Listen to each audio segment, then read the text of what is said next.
People ask me the wrong questions. Walk into my office in Omaha, and they sit across the desk from me, and they ask, Warren, what should I invest in? That is the wrong question. The right question is not what to invest in. The right question is what to buy. Those two words sound the same, but they are not the same. They are completely different universes. Most people in this world are buying things every single day of their lives. They buy coffee every morning. They buy cars. They buy houses. They buy vacations, clothes, gadgets, subscriptions, experiences. They spend every dollar they earn, and then they borrow more dollars, and they spend those too. And at the end of all that buying, they look up at the calendar and realize they are 55 years old, and they are still setting an alarm for 6 in the morning, still answering to a boss, still terrified of being let go, still one paycheck away from total collapse. All that buying, all those years, and they are still not free. Why? Because they were buying the wrong things. They were purchasing pleasure, but they were not purchasing freedom. They were buying comfort, but they were not buying independence. They were spending money on things that made them feel wealthy for a day, while the clock of their working life kept ticking. Today, I want to talk to you about a different kind of purchasing. I want to talk to you about the 3 things you must buy if you ever want to stop trading your hours for someone else's paycheck. These are not luxuries. They are not expensive in the conventional sense. In fact, the most important of these 3 things requires almost no money at all to begin, but they are specific. And most people are never taught about them because the system does not want you to buy these things. The system wants you to buy the other things, the ones that keep you dependent, the ones that make you need another paycheck, and then another one after that. This is not a conspiracy. This is not a shadowy cabal pulling strings in a dark room. This is simple mathematics. This is economics. The economy runs on your labor. It runs on the fact that you show up every morning and spend your best hours working for something that is not yours. And as long as you keep buying the wrong things, you will keep showing up. So we are going to change that today. We are going to talk about the physics of financial freedom. We are going to talk about what it means to buy time instead of things. And then I am going to give you the 3 specific categories of purchase that have made the difference between wealthy people and people who merely look wealthy. Pay attention. This might be the most important hour of financial education you ever received. Let me start with a concept I call the purchase paradox. Most people believe that when they spend money, they are getting something in return. You spend $10, you get a meal. You spend $50,000, you get a car. You spend $300,000, you get a house. Simple transaction. Money out, object in. But this model of spending is dangerously incomplete because it ignores the invisible dimension of every purchase. Every time you spend money, you are not just exchanging dollars for objects. You are exchanging a portion of your working life for that object. Think about this carefully. Money is not abstract. Money is crystallized time. When you earn a paycheck, what are you actually being paid for? You are being paid for the hours of your life that you gave to your employer. 20 years of your life, 40 hours a week, 50 weeks a year. That is what a career is. That is what a salary is. It is not just money. It is time. It is the years you will never get back. So when you spend that money, you are not just spending dollars. You are spending the portion of your life that those dollars represent. When you buy a car that costs $30,000 and it takes you a year of labor to earn that $30,000, you have bought 1 year of your life in the shape of a depreciating vehicle. The car will be worth $20,000 by next year. The year of your life is gone forever. That is what a bad purchase really costs. Not the dollars, the years. The moment you understand this, you start to see every purchase differently. You stop asking, can I afford this? And you start asking, is this worth a piece of my life? Is this thing worth 3 months of my working years? Is this worth 6 months? Is this worth 5 years? And most of the time, when you ask that real question, the answer changes dramatically. The designer handbag that costs $2,000, is it worth 1 month of your working life? The restaurant habit that costs $300 a month, is it worth 3 days of your life every single month?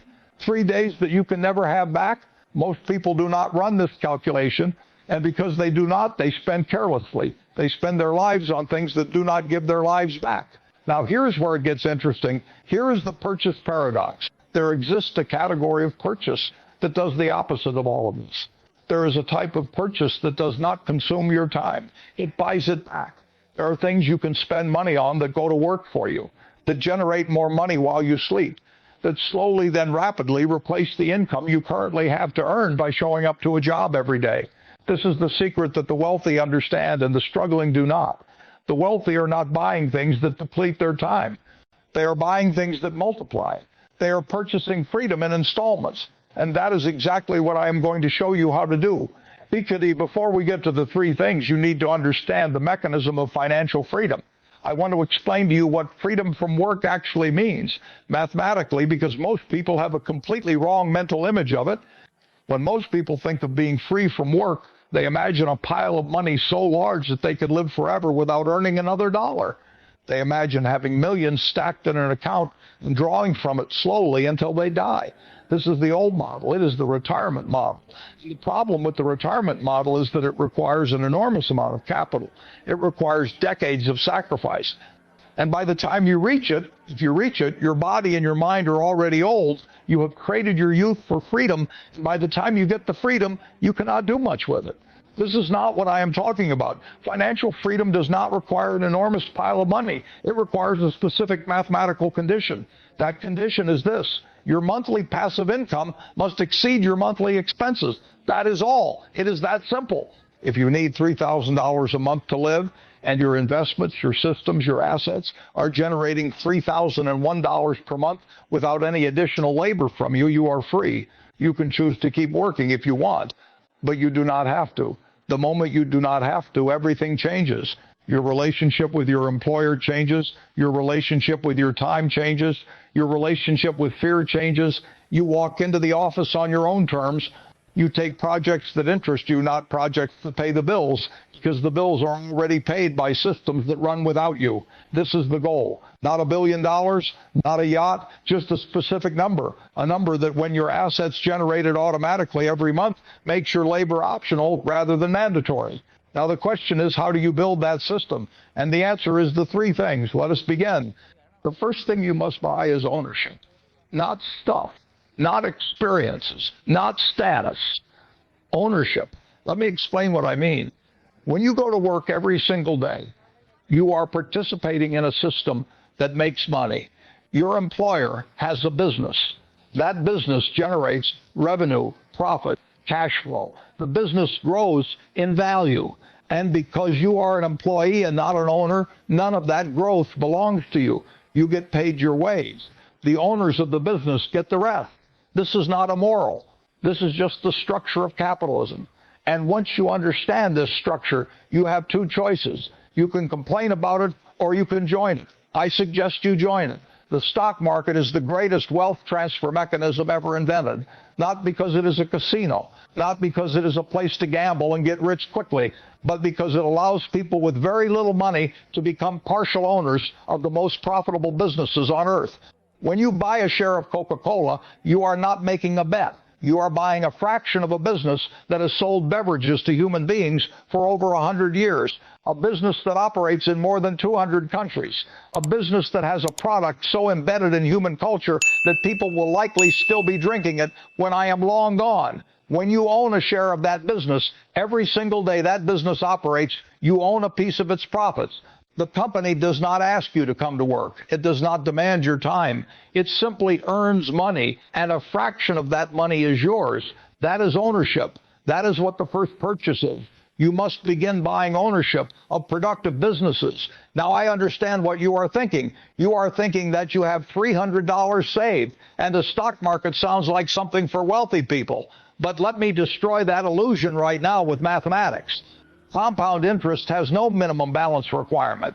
It does not care if you invest $300 or $300 million. It applies the same percentage return to whatever you put in. The difference is time, not amount. If you invest $300 a month starting at age 25, and that money earns an average of 10% per year in a diversified index fund, you will have over $1 million by the time you are 65. You contributed only $144,000 of actual money. The rest, over $850,000, was created by the system working for you while you slept. Now you might say 65 years old is not freedom. It is just the old retirement model with different numbers. And you would be right, which is why the amount matters. The more aggressively you acquire ownership early, the earlier the mathematical condition of freedom is met. If you invest $1,000 a month instead of $300, the timeline collapses dramatically. Freedom does not require you to be rich first. Freedom requires you to begin acquiring ownership and then to never stop. The most important word in that sentence is begin, because most people are waiting to begin. They are waiting until they have enough, until their salary is higher, until life is less expensive, until the market is safer. They are waiting for conditions that will never perfectly arrive. And while they wait, the compound machine that could have been working for them is idle. Time is the ingredient that cannot be recovered. You can earn more money. You can increase your income. You can cut your expenses, but you cannot go back in time and start 5 years earlier. Every month you delay is a month of compounding. You will never recover. So the first purchase is not a stock. It is not a specific investment. The first purchase is the habit of acquisition. You must begin acquiring ownership in productive systems as early and as aggressively as your circumstances allow. And you must never stop regardless of what the market does, regardless of what the news says, regardless of what your friends and neighbors think. You buy your slice of the economy and you hold it and you wait and you let mathematics do what mathematics does, which is to reward patience beyond all reasonable expectation. Now, there is one psychological trap that destroys most people at this stage. I call it the volatility panic. The market will go down. This is not a risk. This is a certainty. Every decade or so, the market will crash. It will drop 20%, 30%, sometimes 50%. And when this happens, the financial media will declare the end of capitalism. Your friends will be selling everything. Your account balance will look like a disaster. And your brain, your ancient, primitive, survival-oriented brain, will scream at you to sell, to get out, to stop the bleeding. Do not listen to it. When the market crashes, the only thing that has changed is the price. The businesses you own are still operating. Coca-Cola is still selling beverages. Apple is still selling devices. The economy is still functioning. The price drop is not a reflection of destroyed value. It is a sale. It is a temporary discount on the ownership of productive businesses. And if you can resist the panic, if you can be greedy when others are fearful, you will be rewarded enormously when the market recovers, as it always has. The first thing you must buy is ownership. Start now. Start small if you must, but start. The second thing you must buy is a system. And this is where most people fundamentally misunderstand the path to financial freedom. They think that if they work hard enough, long enough, and save carefully enough, the income from their investments will eventually replace their salary. And mathematically, this is true. But it is slow. It is decades slow, and there is a faster parallel track that most people completely ignore. That track is income from systems you build or own. Let me define what I mean by a system. A system is any mechanism that generates income without requiring your direct continuous labor. Notice what I did not say. I did not say it requires no labor at all. Building a system requires enormous amounts of labor up front. But the critical distinction is that the labor is front-loaded. You work hard once, you build the system, and then the system runs. It generates income whether you are working or not. Let me give you simple examples. A business that you own but that is managed by other people is a system. A piece of software that solves a problem and can be sold 1,000,000 times without additional production cost is a system. A website that earns advertising revenue around the clock is a system. A book, a course, a set of templates. A piece of media that can be sold or licensed repeatedly is a system. Every dollar of income that enters your life without requiring your direct labor at that specific moment is income from a system. And here is the economic truth that most people never fully grasp. Systems scale, labor does not. When you sell your labor, your income is fundamentally capped by your hours. There are only 24 hours in a day. You cannot sell 25. You cannot sell 30. No matter how valuable your hour becomes, you will always hit the physical ceiling of time. But a system has no such ceiling. A piece of software can serve 1,000 customers simultaneously. A video can be watched by 1,000,000 people at once. A book can be read by 10 million people, and the author's time requirement is the same as if only one person read it. Systems break the linear relationship between labor and income. They make your income exponential while your effort remains finite. Now, I want to be very clear about something, because this is where people get confused and end up wasting years. Building a system is not easy. It is not passive in the beginning. The word passive income is perhaps the most misleading phrase in financial education, because it implies that you can generate money without serious effort. That is not true. What is true is that the effort is displaced in time. You work intensely now. You build the system now. And then, if the system is well constructed, the income becomes passive later. The farmer does not get to rest during planting season. The farmer works exhausting hours in spring, and then in autumn the harvest comes. And the following year and the year after that, if the land was cultivated well, the harvest comes again. This is the model. The question is not whether you are willing to receive passive income. Everyone is willing to receive passive income. The question is whether you are willing to do the planting. And most people are not. They want the harvest without the planting season. They want the income without building the system.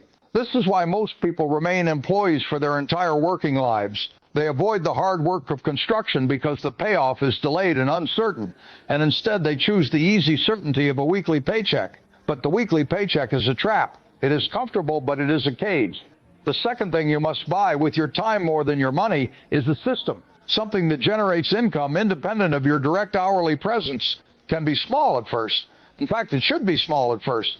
The goal in the beginning is not to replace your income. The goal is to prove the concept, to build something, anything, that earns $1 while you sleep. Once you have earned that first dollar passively, something changes in your brain. The possibility becomes real. And a real possibility is the most dangerous thing in the world because it demands that you pursue it. There is a principle I apply to every business I evaluate. I ask one question: would this business continue operating at a high level if the founder or the key person was removed? If the answer is no, it is not a business. It is a job with a business license. A true business, a true system, is one that functions without the constant intervention of any single individual. It has processes, structures, and mechanisms that keep it running. Build that. Build it even if it takes years. Build it in the hours you currently waste on entertainment and distraction. Build it while you maintain your day job. Build it on Saturday mornings and Sunday afternoons. Build it until the income from the system begins to approach the income from your employment. And on the day those two numbers cross, you will experience a shift in perspective that very few people in the world ever get to experience. You will understand what it feels like to have options. And options, the ability to choose your next move without financial terror, are the truest form of wealth. The third thing you must buy is the most counterintuitive of all three. It costs the least money and it generates the highest return of any investment you will ever make. The third thing you must buy is leverage in your own mind. Let me explain. There is a mathematical relationship between your knowledge and your income that most people never consciously examine. When you enter the workforce with a general education and no specialized knowledge, you are a commodity. And commodities, by the laws of supply and demand, are paid at commodity prices. When there are millions of people who can do what you do, the price for what you do is low. This is not unfair. It is economics. The market prices things according to their scarcity. What is abundant is cheap. What is rare is expensive. This means that your income is determined not primarily by how hard you work, but by how rare your capability is. A man who can dig a hole with a shovel earns $8 an hour because there are 10 million men who can dig holes with shovels. A man who can perform brain surgery earns thousands of dollars an hour because there are very few people who can do that. The difference is not effort. The surgeon may actually work fewer physical hours than the laborer. The difference is the rarity of the skill. Now, here's where it gets interesting for our purposes. The most highly compensated capabilities in the modern economy are not the most technically complex. They are not the most physically demanding. The most highly compensated capabilities are the ones that combine different skills in ways that create disproportionate value. I am not the best stock analyst in the world. There are people with more sophisticated models, faster computers, and more advanced mathematics than I have ever used. What I am is someone who deeply understands business economics, who can think clearly about the long term when others cannot, who can communicate ideas with enough clarity and conviction to attract capital, and who can make decisions under uncertainty without being paralyzed by fear. No single one of those capabilities is extraordinary in isolation, but in combination they create something that is genuinely rare, and rare things command rare prices.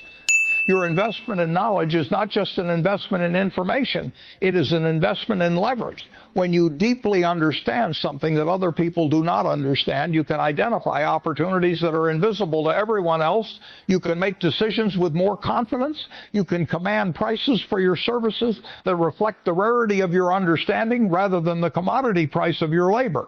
And unlike physical assets, knowledge cannot be taken from you. You cannot be taxed on it. It does not depreciate. It does not require maintenance fees or insurance. It compounds silently and invisibly, and at some point, the accumulation of knowledge reaches a threshold where it begins to generate income and opportunity in a way that appears effortless to outsiders. This is what I mean by buying leverage in your own mind. I am not talking about reading self-help books that make you feel good for an afternoon. I am not talking about collecting certificates or degrees for the sake of credentials. I am talking about going so deep into a subject that matters so completely, so obsessively, that you emerge on the other side knowing things that almost nobody else knows. I spent years doing almost nothing but reading financial reports, annual reports, proxy statements, balance sheets, historical price data, economic histories. I read 500 pages a day, and I still do. Most people find this unthinkable. They say they do not have time to read. But let me tell you what reading gives you. Every page you read is a loan from someone who spent decades accumulating experience. When you read the biography of a great investor, you are downloading decades of hard-earned understanding in a matter of hours. You are borrowing the most expensive lessons someone else ever paid for. Time in the marketplace, mistakes, wrong bets, missed opportunities, recovered disasters. All of that experience, all of that wisdom transferred to you for the price of a book and a few hours of attention. There is no investment anywhere in the world with a better return per dollar. But knowledge alone is not leverage. Knowledge must be combined with communication to become leverage. I want to talk about this specifically because I believe it is the most undervalued skill in the world of financial independence. When I was young, I was terrified of public speaking, genuinely terrified. I would become physically sick at the prospect of standing in front of a group of people and presenting an idea. I recognized early that this was a problem because no matter how good my ideas were, if I could not communicate them clearly and persuasively, I could not attract partners, could not attract capital, could not persuade businesses to sell to me at fair prices, and could not build the relationships that compound over a lifetime into enormous networks of trust and opportunity. So I took a public speaking course. I practiced relentlessly until the skill became natural. And I will tell you something. That investment in the ability to communicate, more than any stock I ever bought, more than any company I ever acquired, has been the single greatest contributor to my ability to compound wealth. If you can write clearly, if you can speak persuasively, if you can explain complex ideas in simple language, you can do things that most highly intelligent people cannot do. You can raise capital, you can lead teams, you can sell ideas. You can build trust across enormous distances. Every great business transaction I have ever been involved in began with communication, not analysis, not models, communication. Two people talking, one of whom was able to express their thinking clearly enough that the other person wanted to be involved. The ability to communicate is leverage on every other skill you possess. Without it, your intelligence stays inside your head where it cannot create value for anyone, including yourself. So when I say buy leverage in your own mind, this is what I mean. Buy deep, specialized knowledge in a domain that creates genuine value. Buy the ability to communicate that knowledge with clarity and persuasion, and buy the judgment to know where and when to apply what you know, which is the rarest form of intelligence of all. This is not a fast investment. It is not a purchase you make once and then forget about. It is a lifetime project. But it is also a project that begins paying dividends almost immediately and that never stops compounding for the rest of your life. Now, I want to bring all three of these purchases together because understanding them individually is not enough. You have to understand how they work together because together they create something that none of them can create alone. Here is the model I want you to hold in your mind. Think of your financial life as an engine. At the moment, most of you are running on a single cylinder. That cylinder is your labor, your job, the income that requires your hourly presence. One cylinder works, but it is inefficient. It is fragile. If that one cylinder breaks down, the engine stops. The machine of your financial life seizes. Now imagine adding a second cylinder. That is the ownership you have been quietly accumulating. Every share of stock, every unit of an index fund, every fractional piece of a productive business that you own and that earns money independently of your effort. This second cylinder does not run very loudly at first. In the beginning, you barely notice it, but it never stops running. Day and night, weekday and weekend, while you sleep and while you are sick, it keeps turning. And as the years pass, the second cylinder gets larger. The returns compound. The dividends reinvest. The positions grow. And slowly, almost imperceptibly at first, the noise from the second cylinder begins to approach the noise of the first. Then imagine the third cylinder. That is your system. Business, the digital product, the scalable income mechanism that you built with front-loaded labor and that now runs with minimal ongoing intervention. This cylinder can grow faster than ownership because it is not limited by the starting capital you can deploy. A well-built system can generate income that far exceeds what any reasonable investment portfolio could generate from the savings of a middle-income worker.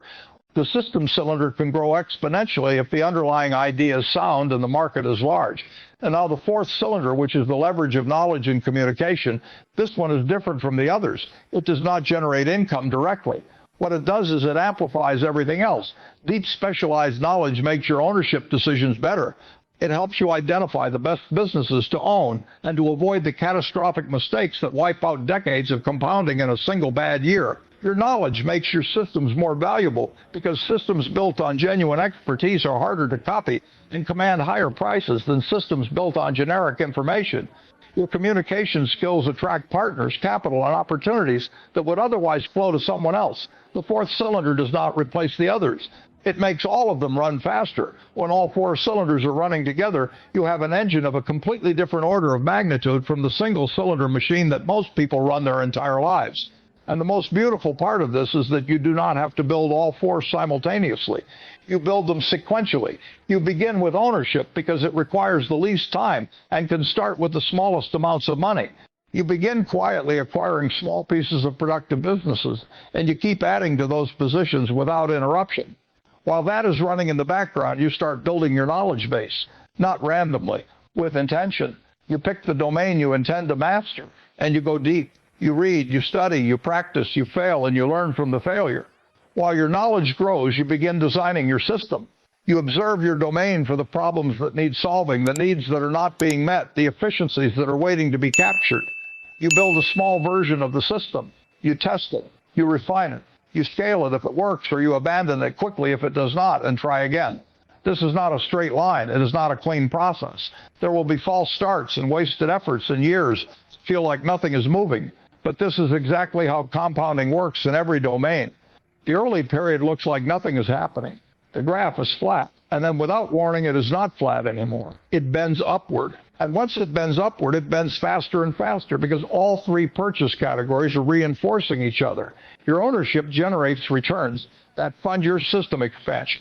Your system generates cash flow that accelerates your ownership acquisition. Your knowledge improves both. And your communication skills open doors to make everything possible at a larger scale. Let me address the most common objection I hear when I talk about this framework. People say, Warren, this is fine for people who have extra money and extra time. But I am living paycheck to paycheck. I work 60 hours a week. I have no savings. I have no time. What do I do? And to those people, I say, I hear you. And I want to tell you that this is not an excuse I am dismissing. The scarcity trap is real. When you are financially fragile, your brain is running in survival mode, and it is genuinely harder to think about the long term when the short term is threatening. But I also want to tell you something uncomfortable. The fact that you are in that situation makes it more urgent to start, not less, because every month you delay is a month the compound machine is not running. Every month you delay, your single cylinder becomes more worn, more fragile, more dependent on circumstances you cannot control. I do not expect you to invest $1,000 a month when you are barely making rent. I expect you to invest $10 a month, then $20, then $50. The amount is not the point. The habit is the point. The decision that this is a priority is the point. And on the knowledge side, there is no financial barrier at all. Books are nearly free. Libraries are free. The internet is free. The raw material of the fourth cylinder costs almost nothing in dollars. It costs only attention and time. And if you currently spend 3 hours an evening watching television or scrolling through a device, you have the time. You simply have to make a different choice about what you do with it. This is not easy. I am not telling you it is easy. Choosing delayed gratification over immediate comfort is genuinely one of the hardest things a human being can do. The system is designed to keep you comfortable and distracted and spending on things that feel rewarding right now at the expense of your future freedom.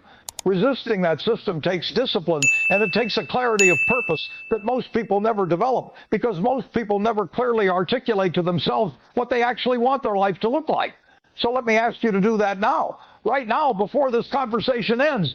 I want you to ask yourself, what does freedom from work actually mean to you? Not freedom from all activity. I do not know anyone who genuinely wants to do nothing. Freedom from the compulsory sale of your hours. Freedom from the alarm at 6 in the morning that goes off because you have to go somewhere.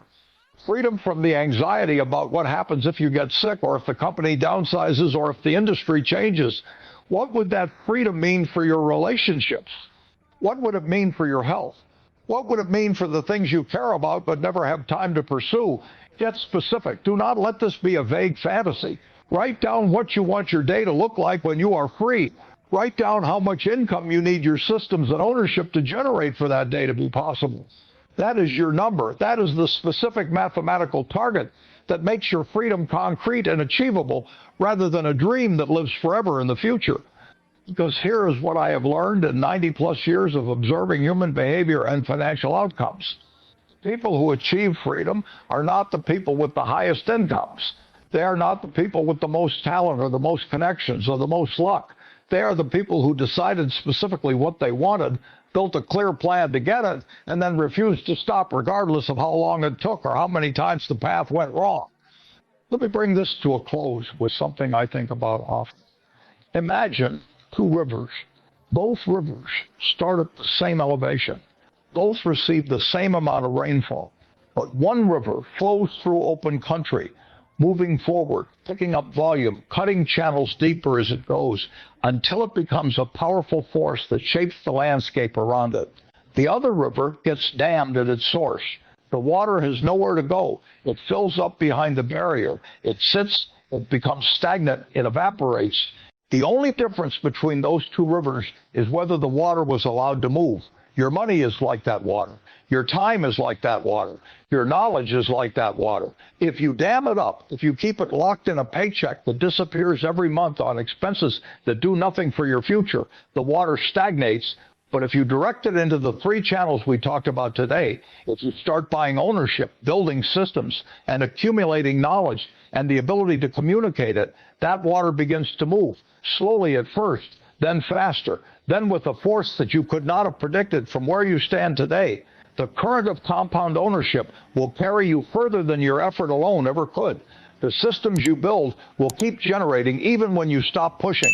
And the knowledge you accumulate will give you an edge that no market crash and no economic change can ever fully take away. Most people spend their entire working lives being the river that is dammed. They sell their flow hour by hour, day by day to someone else, and they wonder why they never go anywhere. The dam is the belief that your labor is your only asset. It is not. You have three other currencies. You have capital, however small. You have time outside of work hours. And you have the capacity to learn and build. Invest those three currencies in the three purchases we discussed today. Buy ownership, buy a system, buy leverage in your own mind, and keep buying them relentlessly, patiently, without interruption, without being pulled off course by the noise of markets or the discouragement of slow beginnings or the social pressure of people who have accepted that this is not possible. It is possible. It is a mathematical certainty. Given enough time and enough consistency, the only question is whether you begin and whether you continue. That is all it ever comes down to. The beginning and the continuation. Everything else is just the river running. That is all. Thank you for watching.